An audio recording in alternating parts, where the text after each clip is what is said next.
Hello friends, मैं आपकी दोस्त सुधा सिंह विकलांग साथी ट्रस्ट के दिव्यांगम चैनल से आप सबका स्वागत करती हूं और आशा करती हूं आप लोग खुश होंगे, स्वस्थ होंगे। तो फ्रेंड्स, आज मैं आप लोगों के लिए एक नई कहानी लेकर हाजिर हूं। बताऊं शीर्षक? ओके। खूबसूरत नहीं पर दिल में है अरमान वही।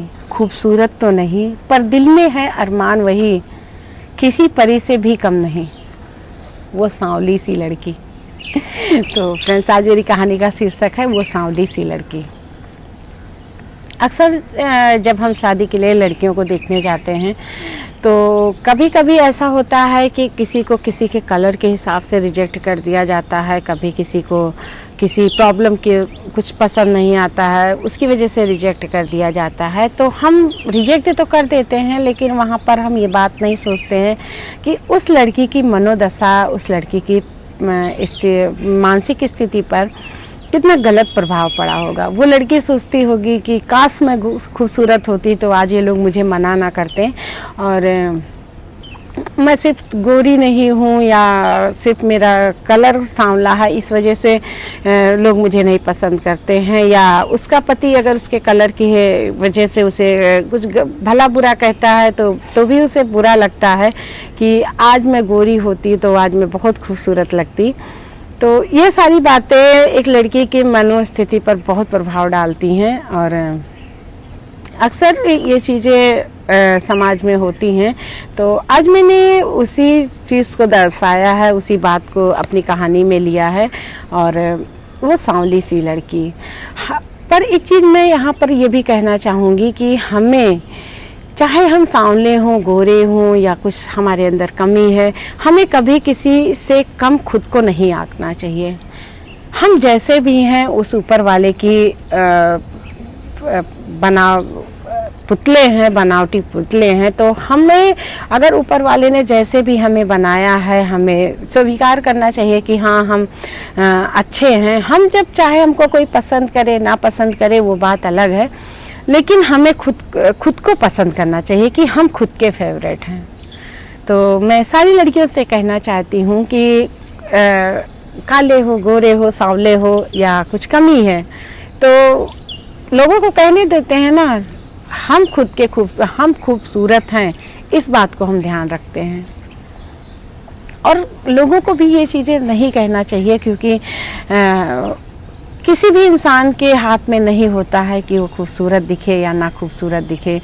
वो ऊपर वाले ने जैसे जिसको रंग रूप दिया है, इंसान को उसी रंग रूप के साथ जीना और मरना रहता है। तो ये चीज़ें लोगों को भी ध्यान रखना चाहिए कि ये चीज़ें खुद के हाथ में नहीं होती हैं। तो किसी को कलर के हिसाब से रिजेक्ट नहीं करना चाहिए। हाँ, हर इंसान के अंदर एक दिल होता है, कभी कभी हमें उस दिल को भी देखना चाहिए कि वो दिल कितना अच्छा है। कोई सांवला है, गोरा है, पर उसके संस्कार कितने अच्छे हैं, वो इंसान कितना अच्छा है, हमें इस बात पे फोकस करना चाहिए। तो मेरी आज की कहानी है वो सांवली सी लड़की, जो एक छोटी सी फैमिली की कहानी है। एक लड़की की कहानी है जो अपने रंग रूप की वजह से जिसे बहुत कुछ सहना पड़ता है। और मैं आशा करती हूँ कि आप लोगों को मेरी ये कहानी बहुत पसंद आएगी। तो मैं कहानी शुरू करती हूँ वो सांवली सी लड़की। आज जूही का अपने ससुराल में पहला दिन था। आज सुबह वो बाबुल से जुदा होकर अपने ससुराल आई थी और ससुराल में उसका वेलकम बहुत धूमधाम से हुआ था। मिस्टर रतन और उनकी वाइफ बहुत अच्छे लोग थे, और उनकी वाइफ बहुत अच्छे दिल की इंसान थी। और उनके 3 बच्चे थे, अक्षय, लक्ष्य और शोभा। 2 लड़के 1 लड़की। एक सुखी फैमिली थी। और जूही को जो है मिस्टर रतन और उनकी वाइफ ने उसके संस्कारों की वजह से पसंद किया था। जहाँ पर अक्षय बहुत खूबसूरत हैंडसम लड़का था, वहीं पर जूही एक साधारण सी गांव की एक साधारण सी लड़की थी। वो उसका कलर थोड़ा सांवला था और वो जो है बहुत साधारण और सिंपल सी थी, पर उसके अंदर संस्कार कूट कूट के भरे हुए थे। वो छोटों से प्यार करती थी, बड़ों का आदर सम्मान करती थी, बहुत अच्छे से उसके बाद व्यवहार बहुत अच्छा था। वो काफ़ी पढ़ी लिखी भी थी, और जो है जिसकी वजह से मिस्टर रतन और उनकी वाइफ ने उसे पसंद किया था अपने बेटे अक्षय के लिए। जूही अपने मायके से विदा होकर ससुराल आई थी। वो अपने रूम में बैठी हुई थी। वो अपने सोच में आज वो अपने बाबुल से बिछड़ी थी। उसके मन में कई सवाल थे कि क्या वो इस यहाँ एडजस्ट कर पाएगी, इस नए माहौल में एडजस्ट कर पाएगी। बहुत सारी ऐसी बातें थी और वो सोच रही थी कि पता नहीं जो है यहाँ का माहौल कैसा है, कैसे मैं रहूँ, एडजस्ट करूँगी, क्या मैं इन लोगों के विचारों पर या इन लोगों की आशाओं पर मैं खरी उतर पाऊँगी। और वो अक्षय से भी ज़्यादा नहीं मिली हुई थी, तो इस वजह से वो थोड़ा डर भी रही थी कि अक्षय से वो ज़्यादा नहीं मिली है, पता नहीं कैसे हैं और पता नहीं किस नेचर के हैं, क्या जो है वो उसके साथ खुश रहेंगे। बहुत सारे सवाल थे उसके मन में चल रहे थे कि तभी किसी ने उसका दरवाज़ा खटखटाया। वो बाहर देखती है, उसकी ननद शोभा 2-3 लड़कियों के साथ होती है। वो कहती है भाभी क्या अंदर आ जाएं, तो जो ये शर्मा के कहती है कि सर हिलाती है कि जी। शोभा अंदर आती है और कहती है भाभी चलिए कुछ नाश्ता कर लीजिए, कल भी आपने कुछ नहीं खाया था और आपने कल भी कुछ नहीं खाया था, तो चलिए आप कुछ खा पी लीजिए और चलिए आज मैं आपको तैयार करूँगी। और भाभी की आज फर्स्ट नाइट है और जो है मैं भाभी को अपने तैयार करूँगी। ये कहकर वो मुस्कुराने लगती है। तो सुबह जूही शर्मा जाती है उसकी बातों से और वो चुपचाप से आकर नीचे अपने रूम से नीचे आती है। तो नीचे सब डाइनिंग पर सारे रिश्तेदार बैठे हुए होते हैं।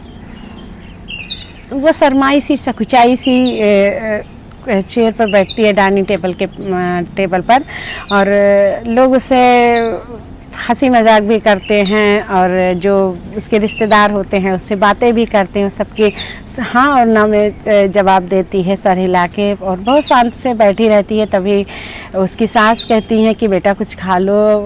जो है शोभा बता रही थी कि कल भी तुमने कुछ नहीं खाया था, तो बेटा कुछ खा लो और जो है इसके बाद थोड़ा आराम कर लो।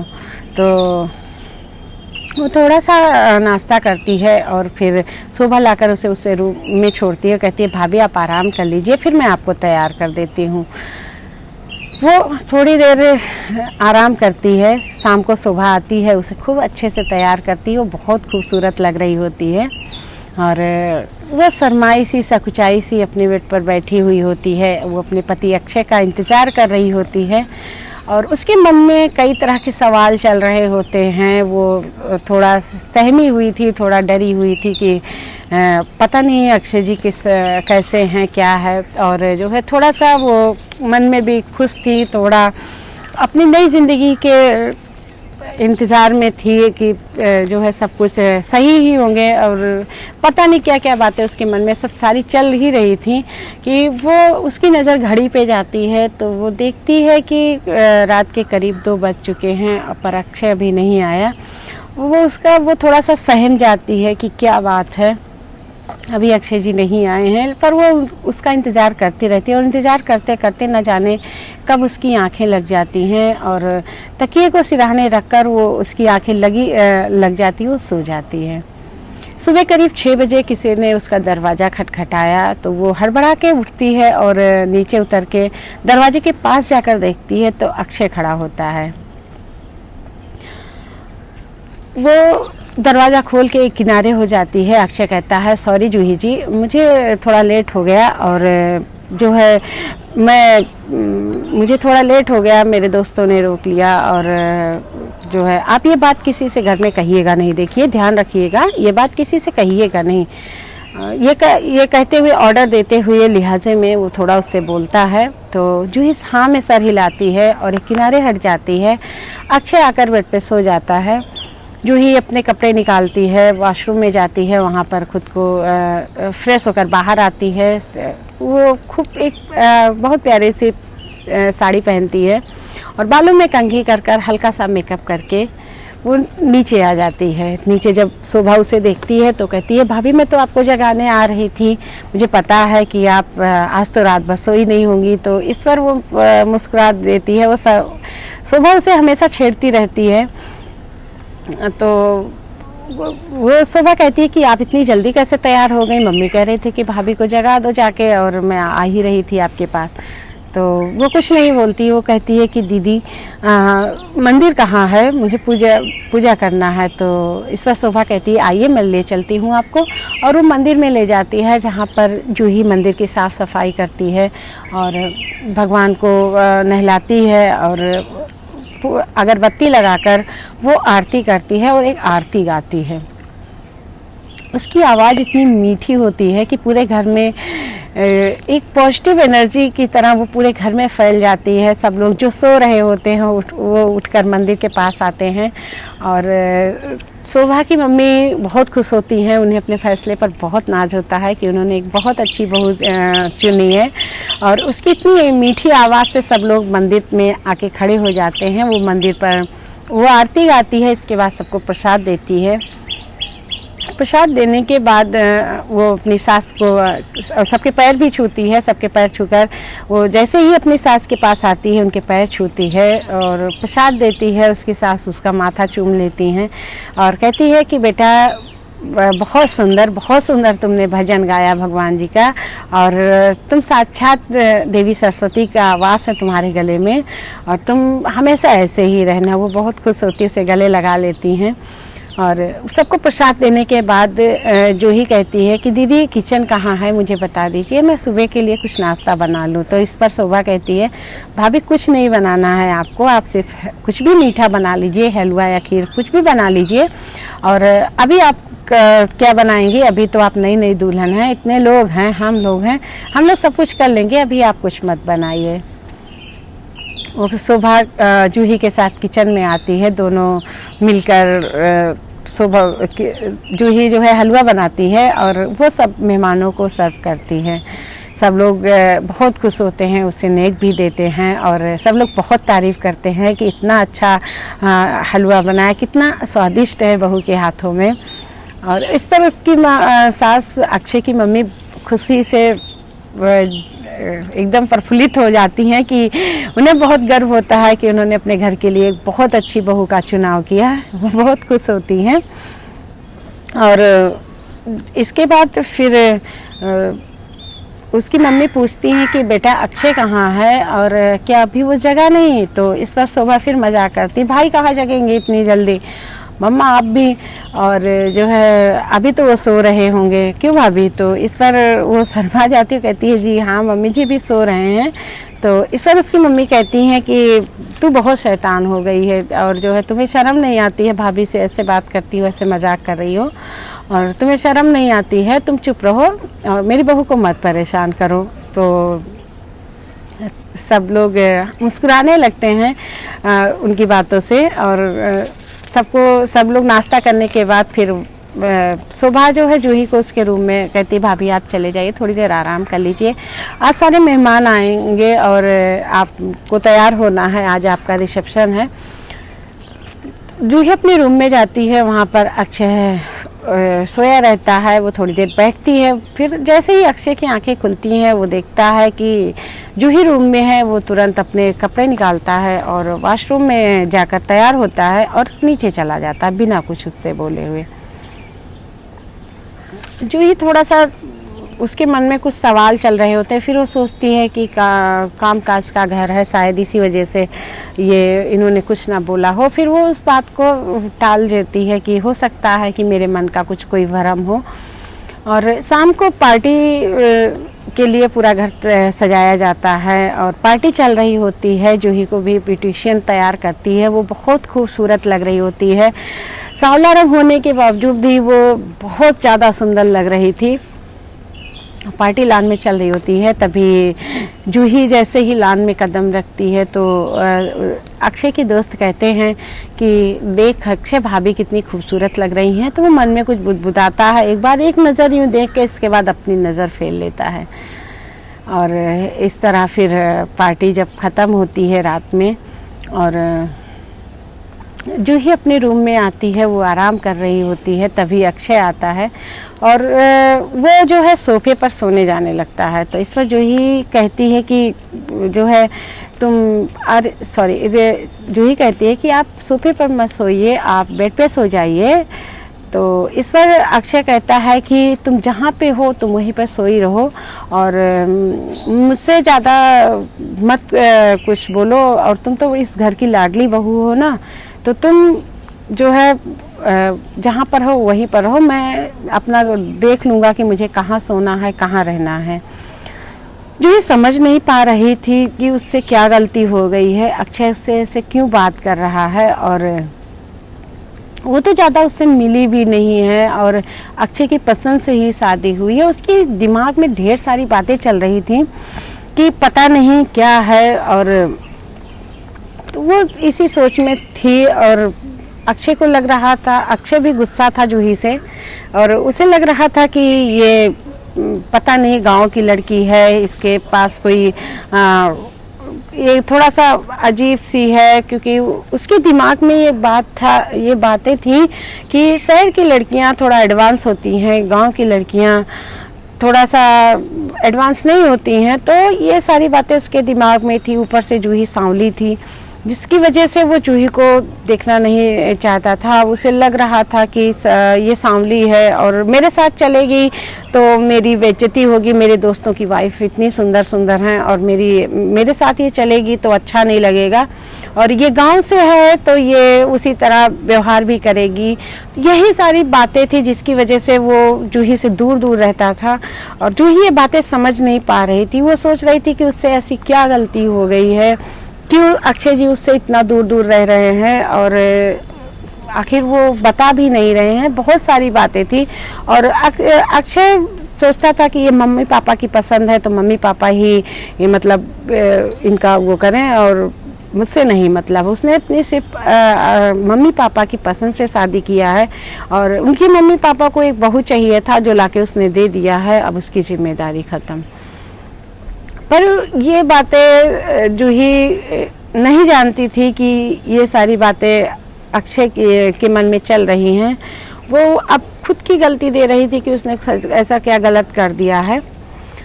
वो बहुत परेशान रहती है, रात भर उसे नींद नहीं आती है, जिसकी वजह से उसकी आंखें सूजी रहती हैं। सुबह जब वो भगवान की पूजा करती है, आरती गाती है, उसकी आंखें सूजी रहती हैं। तो इस पर उसकी ननद मजाक करती है, पर वो कुछ कह भी नहीं सकती है घर में।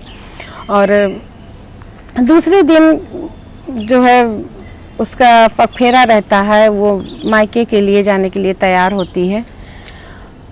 वो सारा सामान रख रही होती है, बेमन से तैयार हुई होती है, उसकी आंखें सूजी रहती हैं, जिसे देखकर कोई भी कह सकता है कि ये पूरी रात नहीं सोई है, ये रोई हुई है। ये सारी चीज़ें देखकर उनकी मम्मी को मन में थोड़ा सा खटका हुआ कि कुछ तो है जो मेरी बहू नहीं बता रही है, और मेरे बेटे में कुछ है। लेकिन सोचती है कि हो सकता है अपने मम्मी पापा से बिछड़ी है, पहली बार किसी अलग जगह पे आई है, तो हो सकता है इसकी वजह से वो परेशान हो। तो इस पर जो है वो थोड़ा सा ध्यान भी नहीं देती हैं। जूही के पगफेरे का टाइम आता है, वो तैयार होती है और अपना सामान सब रखती है। अक्षय की मम्मी जूही के पापा के बहुत कहने पर 1 हफ्ते रुकने का इजाज़त देते हैं कि 1 हफ्ते वो रुक सकती हैं, बाकी इसके बाद वो वापस आ जाएगी। जूही हफ्ते भर का सामान अपना सब बैग में पैक करती है, और सारा सामान पैक करके वो देखती है कि अक्षय को उससे कोई मतलब नहीं, वो चुपचाप से सोए पड़े हैं, वो जा रही है, एक बार उसे बाय भी नहीं बोल रहे हैं। ये सारी बातें वो सोचती है, और उन्हें एक सरसरी निगाह डालती है, देखती है अक्षय बेफिक्र होकर सो रहे हैं। वो कुछ नहीं, उसकी आंखों में आंसू आ जाते हैं कि उसका पति एक बार भी उससे नहीं ठीक से बात कर रहा है। और फिर वो अपने कमरे से निकलकर किचन में आ जाती है, और अपने सास का नाश्ता उसकी सास बना रही होती है, कहती बेटा नाश्ता कर लो फिर जाओ। तो वो उनका हाथ बटाने लगती है, और उसमें मतलब आलू के पराठे वो बनाती है उसमें। तो सारे रिश्तेदार बहुत खुश होते हैं कि बहुत अच्छा नाश्ता आपकी बहू ने बनाया है, और आज तो पगफेरा है, ये चली भी जाएगी। और यही सारी बातें हो रही होती हैं। और उनकी मम्मी की फ़्लाइट भी थी, और उनकी बुआ भी दिल्ली जाने वाली थी। तो इस पर जो है उनके रिश्तेदार भी जितने थे सब लोग आ जा रहे थे, सारे रिश्तेदार, सबको जाना था, सब लोग जल्दी में थे और बहू का भी पग फेरा था, सारी बातें सब थोड़ा सा जल्दी में सब लोग भी थे। तो जो है इस पर लक्ष्य जो है अपनी बुआ को छोड़ने जा रहा था, तो इस पर उसकी मम्मी कहती है कि बेटा थोड़ा नाश्ता कर ले, देख भाभी ने तुम्हारे लिए क्या बनाया है। तो वो आ जाता है कि अरे वाह भाभी ने बनाया है, तो वो ये सोचकर आ जाता है, टेबल पर बैठता है नाश्ते के लिए। और वो जैसे ही पराठा खाता है कहता वाह भाभी ने तो कितना टेस्टी पराठा बनाया मम्मी, और भाभी आज चली जाएंगी, आप उन्हें जाने भी दे रहे हो 1 हफ्ते के लिए। तो इस पर जो है उनकी बुआ कहती है वाह अभी से भाभी का चमचा तू बन गया।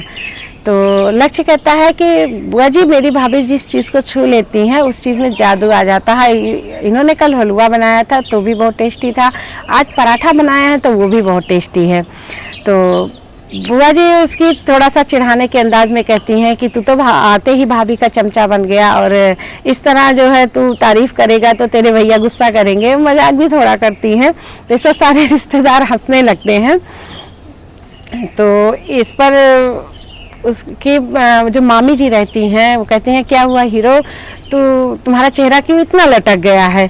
तो इस पर लक्ष्य कहता मामी जी आज आप लोग भी चले जा रहे हो, भाभी भी चले जाएंगी, अभी 1 हफ्ते पहले ये घर कितना भरा भरा लग रहा था, पूरा घर सूना हो जाएगा, और भाभी तो 1 हफ्ते के लिए जा रही हैं, अच्छा नहीं लग रहा है मुझे। तो इस पर और जब से सब लोग आए हो, आप लोग आए हो और भाभी आई हैं, कितना रौनक हो गया है, वरना घर में हम ही 3-4 लोग रहते हैं, और भैया ऑफिस चले जाते हैं और मम्मी काम में व्यस्त रहती हैं, पूरा घर सूना सूना सा लगता है। तो इस पर उसकी मम्मी कहती हैं कि कौन सी ऐसी बड़ी बात है, भाभी 1 हफ्ते के लिए ही जा रही हैं, चली आएंगी। ये जो ही मुस्कुराने लगती है और सबको नाश्ता देने लगती है, और हर कोई जो है उसकी तारीफ कर रहा होता है, उसके जितने रिश्तेदार होते हैं सब लोग तारीफ कर रहे होते हैं, पर जूही का मन उस तारीफ के लिए तरस रहा था कि उसका हस्बैंड उसकी एक बार तारीफ कर दे, उसके खाने की, उसकी ना सही उसके खाने की तारीफ कर दे। वो इंतज़ार कर रही थी कि कब अक्षय उठकर आएंगे और नाश्ता करेंगे, कब उनकी वो थोड़ा सा ही तारीफ़ करेंगे कि हाँ मैंने अच्छा बनाया है या क्या है। तो इस पर वो वेट ही कर रही होती है, उसने नाश्ता भी नहीं किया। तो इस पर उसकी सास कहती हैं कि बेटा जाकर तैयार हो जाओ, अभी तुम्हारे यहाँ से कोई ना कोई तुम्हें लेने आ जाएगा, और तुम ने बैग तो पैक कर लिया है। तो इस पर जूही कहती है जी मम्मी जी मैंने बैग पैक कर लिया है और मैं अभी जा रही हूँ। और वो देखती है कि वो रूम में आती है अपने, तो वो देखती है कि अक्षय जो रोज़ सोफे पर सोता था आज वो सोफे पर नहीं सोया है, शायद वो उठकर बाथरूम में फ्रेश होने के लिए चला गया। वो सोचती है कि शायद देर हो गई है, तो अक्षय उठकर बाथरूम में चले गए हैं। वो देखती है, पर वो जैसे ही आगे बढ़ती, मतलब रूम से निकलकर वो सोचती है कि नहाने गए हैं तो लाओ मैं कपड़े निकाल दूं। तो वो कपड़े निकाल कर जैसे ही बेड पे रखती है, अक्षय बाहर बाथरूम से आता है और वो जैसे ही कपड़े निकालने के लिए अपना वार्डरोब खोलता है, तो इस वक्त जूही बोल पड़ती है कि जी मैंने कपड़े निकाल दिए हैं। तो वो डरते डरते बोलती है, तो अक्षय एक बार फिर उसे कड़वे शब्द में बोलता है, देखिए जूही जी आप अपने काम से मतलब रखिए, आप अपना काम करिए और मेरा कोई काम मत करिए, मैं खुद अपना काम कर लूँगा और मैं इतने दिनों से अपना काम खुद करता आया हूँ, तो प्लीज़ आप अपने काम से सिर्फ मतलब रखिए। तो इस पर उसकी आंखों से आंसू बहने लगते हैं। वो सोचती है कि मैंने इतने प्यार से इनके लिए कपड़े निकाले हैं और ये इस तरह बात कर रहे हैं। तो वो अपने आप को मजबूत कर कर कहती है कि अक्षय जी क्या हमारी शादी से कोई आपको परेशानी है या कोई दिक्कत है?